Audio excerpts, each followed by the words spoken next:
Sarah Williams never missed her 7 a.m. jog. For 3 years, neighbors could set their clocks by her morning routine. Yesterday morning, she laced up her running shoes, grabbed her phone, and headed out the door. She never came back. What I discovered in her house would make me question everything I thought I knew about perfect neighborhoods and the secrets people keep behind closed doors. My name is Detective James Carter, and I've been working missing persons cases for over 20 years. When Sarah's sister called the police station yesterday evening, most of my colleagues figured she'd turn up by morning. Probably stayed at a friend's house, they said. Maybe had a fight with her boyfriend and needed space. But I've learned to pay attention to the details that don't fit. And there were plenty of details about Sarah Williams that didn't add up. The call came in at 8:47 p.m. Janet Williams Morrison, voice shaking, told the dispatcher that her sister had been missing for over 12 hours. Most departments have a 24 to 48-hour waiting period for missing adults, but something about the call bothered me. I decided to drive out to Maple Grove subdivision that same night. Maple Grove was one of those picture-perfect neighborhoods where everyone knew everyone's business. Tree-lined streets, well-maintained lawns, kids' bicycles left carelessly on front yards because crime was something that happened to other people in other places. Sarah Williams lived at 247 Elm Street in a modest 2-story colonial house painted soft yellow with white trim. Her car, a silver Honda Accord, was parked in the driveway. Her purse was on the kitchen counter. Her house keys were hanging on the hook by the front door. Everything was exactly where it should be, except Sarah. Janet met me at the front door, still wearing the same clothes she'd had on when she first reported her sister missing. Her eyes were red from crying, and she kept checking her phone every few seconds as if Sarah might suddenly text her back. "She never just disappears," Janet said for probably the 10th time since I'd arrived. "Sarah's the most responsible person I know. She calls if she's going to be 5 minutes late to anything." I walked through Sarah's house slowly, taking in every detail.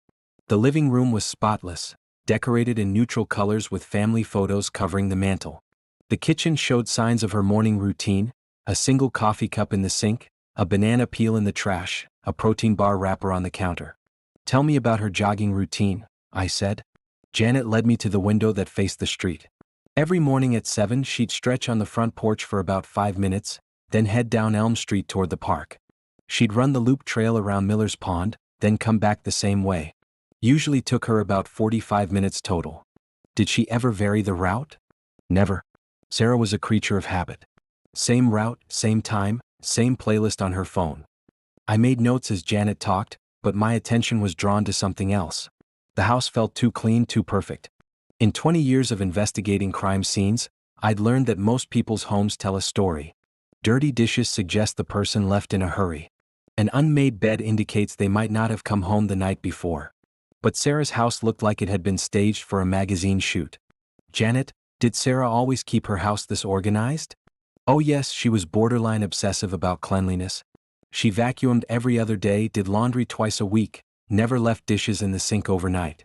That's when I noticed the first thing that didn't fit. There were coffee rings on the kitchen table.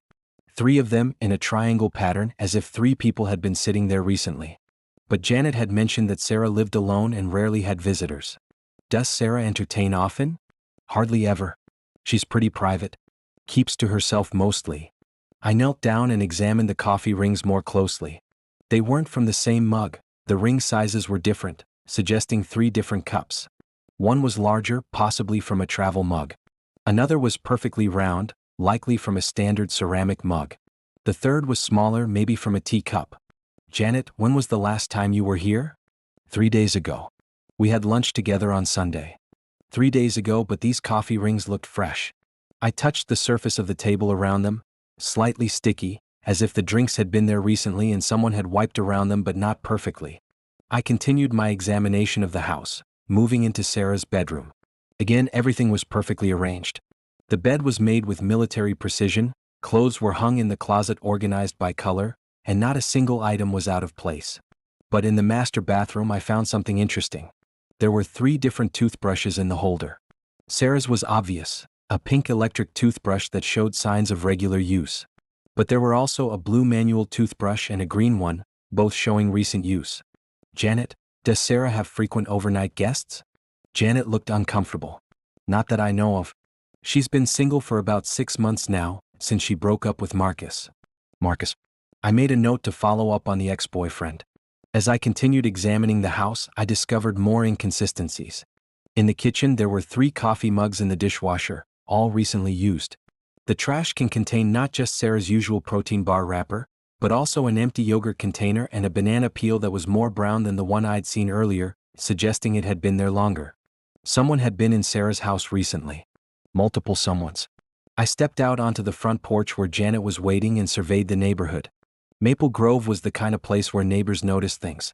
If someone had been visiting Sarah regularly, especially multiple people, someone would have seen something. Janet, I need you to think carefully. Has Sarah mentioned anyone new in her life recently? New friends, co-workers, any problems she might have been having? Janet wrung her hands. Well, there was some drama at work. Sarah mentioned that her business partner, Lisa, had been acting strange lately. They've been working together for 5 years, but Sarah said Lisa had been questioning her decisions, challenging her in front of clients. What kind of business? They run a marketing consultancy. Williams Chin Marketing. They specialize in helping small businesses develop their brand identity. I wrote down the business name. A partnership dispute could definitely be motive for something.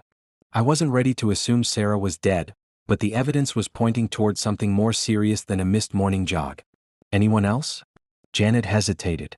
There's Tom Bradley. He lives next door.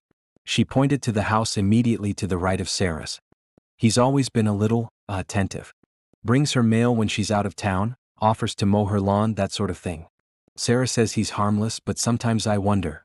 I looked toward the Bradley house. It was similar to Sarah's in style, but the yard was less maintained. The curtains were drawn, but I could see the flicker of a television through the fabric. Has Mr. Bradley ever made Sarah uncomfortable? She never said so directly, but she did mention that he always seemed to know her schedule. Like, he'd be working in his yard right when she got home from work, or he'd happen to be checking his mail when she left for her morning run. The picture was becoming clearer. Sarah Williams wasn't just a missing person. She was a woman who had somehow attracted the attention of multiple people, each with their own reasons for being interested in her life. And Marcus, the ex-boyfriend? Janet's expression darkened. Marcus Reed. They dated for 2 years, lived together for about 8 months. The breakup was messy. He didn't take it well when Sarah asked him to move out. Messy how? He kept showing up here unannounced. Called her constantly. Sarah had to change her phone number twice. She was actually considering getting a restraining order. 3 people. 3 potential suspects, each with access to Sarah's house and each with their own motivation for being involved in her disappearance. I spent the next hour walking through the neighborhood, knocking on doors, asking if anyone had seen Sarah yesterday morning or noticed anything unusual. Most of the responses were predictable. Yes, they'd seen Sarah jogging at her usual time. No, nothing seemed different. Yes, they were shocked that something like this could happen in their quiet neighborhood. But Mrs. Eleanor Henshaw, who lived directly across the street from Sarah, had something more interesting to share.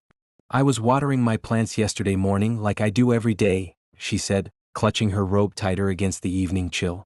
I saw Sarah leave for her run right on schedule. But about 20 minutes later, I saw Tom Bradley drive away in his pickup truck, which was unusual because he usually doesn't leave for work until 8:30. Did you see him come back? That's the thing, I don't think he did. At least not by the time I went inside around 9. His truck wasn't in the driveway. Interesting. Tom Bradley's usual routine had changed on the same morning Sarah disappeared. Mrs. Henshaw, have you noticed anyone else visiting Sarah recently? Any cars you didn't recognize? She thought for a moment. Well, there was that woman who's been coming by regularly. Asian lady, drives a black BMW. Very professional looking. And that man with the red sports car? He used to come around a lot, but Sarah would never let him inside the house. They'd argue on the front porch. The black BMW would likely be Lisa Chin, the business partner. The red sports car was probably Marcus Reed. As I walked back toward Sarah's house, I noticed Tom Bradley's pickup truck was now in his driveway. Either he'd returned while I was interviewing neighbors or Mrs. Henshaw had missed his return earlier. I decided to pay Mr. Bradley a visit. Tom Bradley answered his door after the 3rd knock, wearing a stained t-shirt and jeans that looked like they'd seen better days. He was a man in his early 40s, average height, with thinning brown hair and the soft look of someone who spent most of his time indoors. Mr. Bradley? I'm Detective Carter. I'm investigating the disappearance of your neighbor, Sarah Williams. His reaction was immediate and telling. His face went pale and he gripped the door frame so tightly his knuckles went white. Sarah's missing? She didn't return from her morning jog yesterday. When was the last time you saw her? Yesterday morning, I guess. I saw her leave for her run. Mrs. Henshaw across the street mentioned that you left for work earlier than usual yesterday. Can you tell me about that? Tom's eyes darted around nervously. I had an early meeting. Had to get to the office by 8 instead of my usual time. What kind of work do you do, Mr. Bradley? I'm an accountant at Henderson Associates downtown. I made a note to verify his alibi. Have you and Sarah ever spent time together? As friends, neighbors? Sometimes. We're neighbors, so we talk occasionally. I've helped her with a few things around the house. What kind of things? Neighbor stuff. I fixed her garbage disposal a few months ago. Helped her move some furniture. Have you ever been inside her house recently? The question seemed to make him even more nervous. Define recently. In the past week. Maybe. She had me look at her kitchen faucet last weekend. It was dripping. That could explain one of the coffee rings and one of the toothbrushes. But there were still 2 more to account for. Mr. Bradley, I need to ask you directly. Do you have any information about Sarah's disappearance? Anything at all that might help us find her? He was quiet for a long moment, staring at his shoes. When he finally looked up, there were tears in his eyes. Detective, I need to tell you something. But I don't want you to get the wrong idea. Go ahead. I care about Sarah. More than just as a neighbor. I've never told her how I feel because I didn't want to make things weird between us, but I've been worried about her lately. Worried how? She's been getting visitors. People who seem to upset her. I could hear them arguing sometimes through the walls. And a few times, I saw her looking scared after they left. Can you describe these visitors? There's this woman who drives a black car. Very aggressive, always slamming doors. And her ex-boyfriend, he's been coming around even though I know Sarah doesn't want to see him. How do you know Sarah doesn't want to see him? Tom's face reddened. I may have overheard some of their conversations. The walls between our houses are thin, and sometimes when they were on the front porch. You were listening to their private conversations? Not on purpose. But when people are shouting, it's hard not to hear. This was getting more complicated. Tom Bradley wasn't just a concerned neighbor, he was essentially stalking Sarah, even if he didn't see it that way. Mr. Bradley, I need you to be completely honest with me. Have you ever followed Sarah? Watched her house? Anything that she might have considered invasive? He couldn't meet my eyes. I just wanted to make sure she was safe. That's not what I asked. A long pause. Sometimes I would watch from my window to make sure she got home safely from work. And maybe I've driven the same route as her morning jog a few times, just to see if she was okay. Stalking. Classic stalking behavior, even if Tom didn't realize it. Where were you yesterday after you saw Sarah leave for her jog? I told you I went to work early. Can anyone verify that? My boss, I guess. I was in a meeting from 8 to 10. I made another note to check his alibi, though something about Tom's story didn't feel right. He was hiding something, but I couldn't tell if it was related to Sarah's disappearance or just embarrassment about his behavior. My next stop was Williams Chin Marketing, located in a small office building about 15 minutes from Sarah's neighborhood. Lisa Chen was working late, which wasn't surprising given that her business partner had disappeared. Lisa Chen was nothing like what I'd expected. Instead of the aggressive, door-slamming woman Tom Bradley had described, I found a petite, well-dressed woman in her early 30s who appeared genuinely distraught about Sarah's disappearance. Detective Carter, thank you for coming, she said, gesturing for me to sit in one of the chairs across from her desk. I've been trying to reach Sarah all day. This is so unlike her. When was the last time you saw Sarah? Monday morning. We had a client meeting at 9, then worked together here in the office until about 3. How did she seem? Was she worried about anything, acting differently? Lisa hesitated. Actually, yes. Sarah had been stressed lately. More than usual. About what? Honestly? About our business. We've been having some disagreements about the direction of the company. What kind of disagreements? Lisa leaned back in her chair and rubbed her temples. Sarah founded this company 5 years ago, and I joined her 2 years later as a partner. At first, everything was great. We complemented each other well. She's the creative type, I'm more business-minded. But lately, she's been making decisions without consulting me, taking on clients I don't think are right for us, spending money we don't have. Serious enough disagreements to affect your friendship? That's just it, we were never really friends. We were business partners who got along well professionally. But these past few months, it's been harder to separate business from personal feelings. Can you give me an example? Last month, Sarah decided to take on a client who wanted us to rebrand their entire company on a timeline that was completely unrealistic. I told her we didn't have the capacity, that it would hurt our other clients, but she signed the contract anyway. When the project went over budget and behind schedule, guess who had to fix it? I could see how that might create tension, but it didn't seem like enough motivation for Lisa to harm Sarah. Unless there was more to the story. Lisa, have you been to Sarah's house recently? A few times. We occasionally work from home when the office gets too distracting. When was the last time? Maybe a week ago? We were working on a presentation for a new client, and Sarah's house has better lighting for photography. That could account for another coffee ring and toothbrush. How would you describe your relationship with Sarah outside of work? Lisa was quiet for a moment. Complicated. How so? Look, detective, I'm going to be honest with you because I want you to find Sarah. But I also need you to understand that what I'm about to tell you doesn't mean I would ever hurt her. Go ahead. I think Sarah has been embezzling money from our business. That got my attention. What makes you think that? Small things at first. Expenses that didn't make sense, clients paying invoices that I didn't remember sending, office supplies being ordered twice. But last week, I discovered that Sarah had opened a business credit card without telling me and had been using it for personal expenses. What kind of personal expenses? Spa treatments, expensive dinners, clothes, even a weekend trip to Miami that she told me was for family obligations. How much money are we talking about? So far, about $15,000. But detective, if she's been doing this longer than I realize, it could be much more. $15,000 was definitely serious enough to destroy a business partnership and a friendship. It might even be serious enough to motivate someone to harm their business partner. Lisa, did you confront Sarah about this? I tried to bring it up on Monday during our meeting. I asked her about some of the expenses and she got very defensive. She accused me of not trusting her, said I was being paranoid and controlling. How did the conversation end? Not well. Sarah said maybe it would be better if we dissolved the partnership. She stormed out of the office around 3 and I haven't seen her since. So Sarah's last known location was the office at 3 p.m. on Monday, not her house at 7 a.m. on Tuesday morning like everyone had assumed.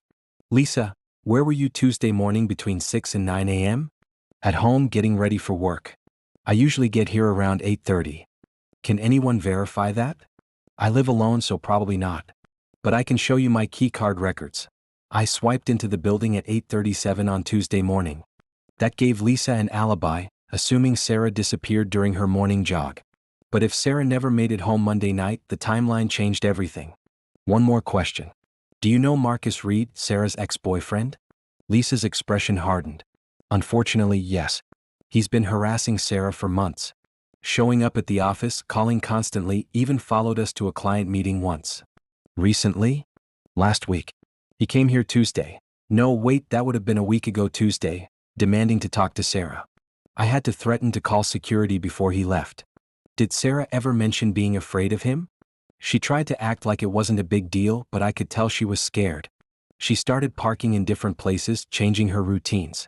She even asked if she could stay at my place for a few nights, but I said no. Why did you say no?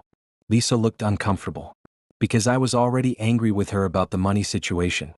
I thought she was just being dramatic to get sympathy.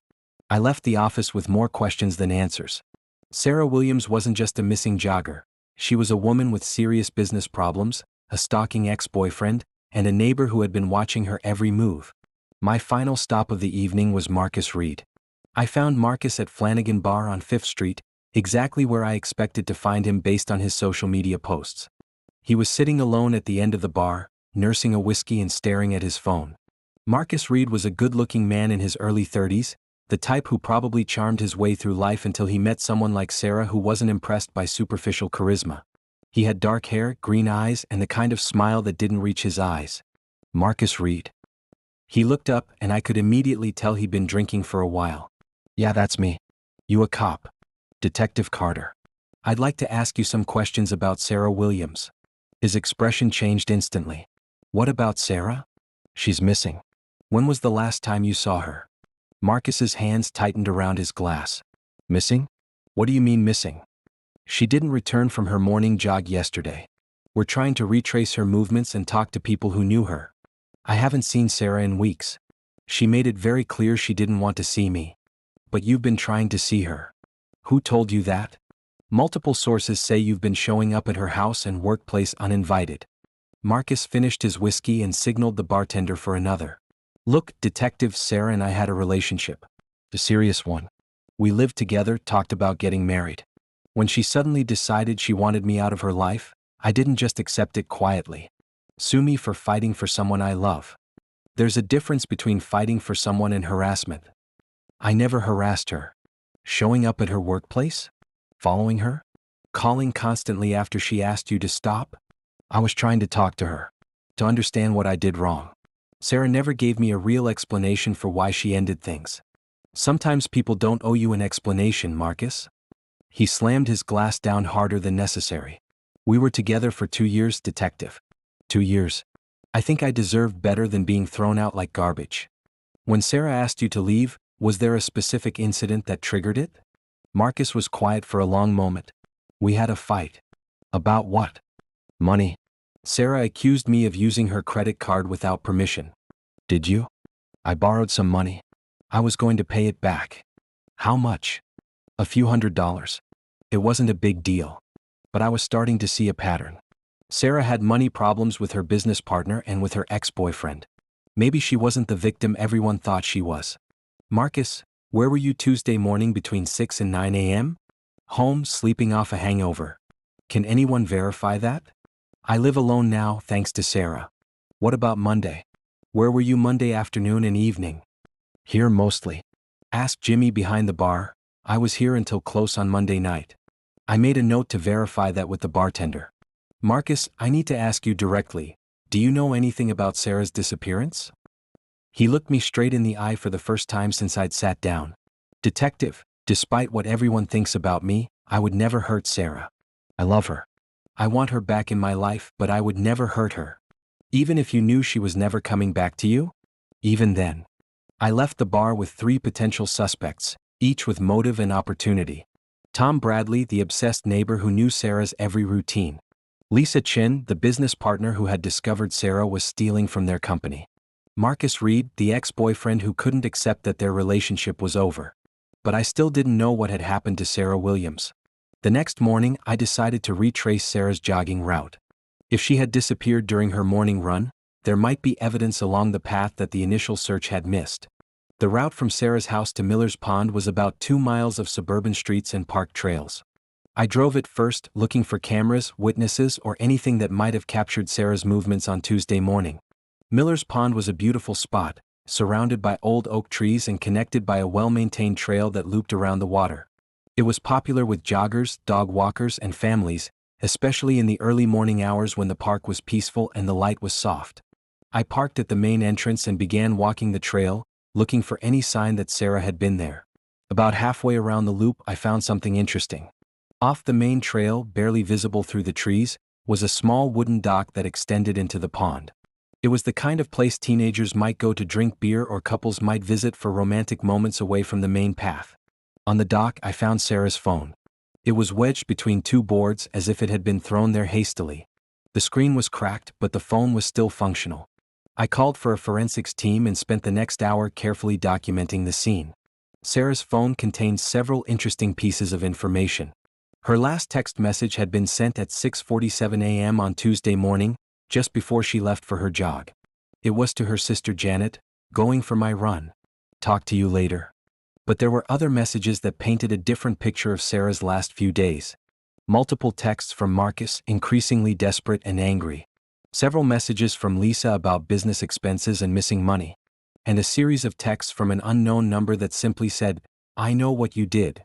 The anonymous messages had started 3 weeks ago and had been coming regularly, always with the same message, "I know what you did." I immediately called for phone records to trace the unknown number. While I waited for the results, I decided to take another look at Sarah's house, this time with a forensics team. What we found changed everything. In Sarah's bedroom closet, hidden behind winter coats that wouldn't be needed for months, we discovered a small fireproof safe. Inside the safe were documents that revealed Sarah Williams wasn't who she appeared to be. Her real name was Sandra Williamson, and she had a criminal record in California for embezzlement and fraud.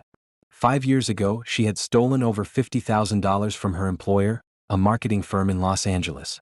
She had fled California before she could be arrested and had apparently reinvented herself as Sarah Williams in our quiet town.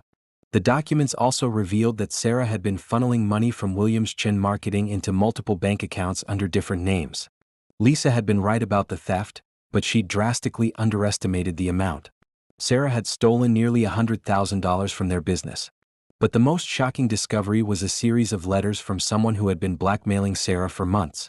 The letters were signed, "Someone Who Knows," and they demanded regular payments to keep Sarah's secret. The blackmailer knew about Sarah's real identity, her criminal past, and her theft from the business. They had been demanding $5,000 a month to keep quiet, money that Sarah had been stealing from Lisa to pay. I immediately ran the fingerprints from the letters through our database. The results came back within hours. The blackmailer was Tom Bradley. When I arrived at Tom's house with backup officers, he was loading suitcases into his pickup truck. He saw us coming and made a run for it, but he didn't get far. "Tom Bradley, you're under arrest for blackmail and suspicion of murder." "Murder?" he said as I put the handcuffs on him. "Sarah's not dead." "Then where is she?" Tom looked defeated. "I don't know. I swear I don't know." Back at the station, Tom's story came out slowly. He had discovered Sarah's real identity by accident 6 months ago when he found mail addressed to Sandra Williamson that had been misdelivered to his house. A simple internet search had revealed her criminal past. "I wasn't trying to hurt her," he said. "I was in debt, detective. My wife left me 2 years ago, took half of everything, and I'd been struggling to make ends meet. When I found out about Sarah's past, I thought maybe I could ask her for help. Help in the form of blackmail. I never called it that.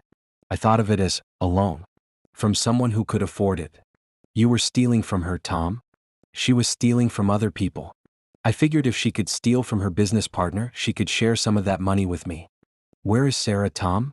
"I told you I don't know. The last time I saw her was Tuesday morning when she left for her jog." "But you followed her."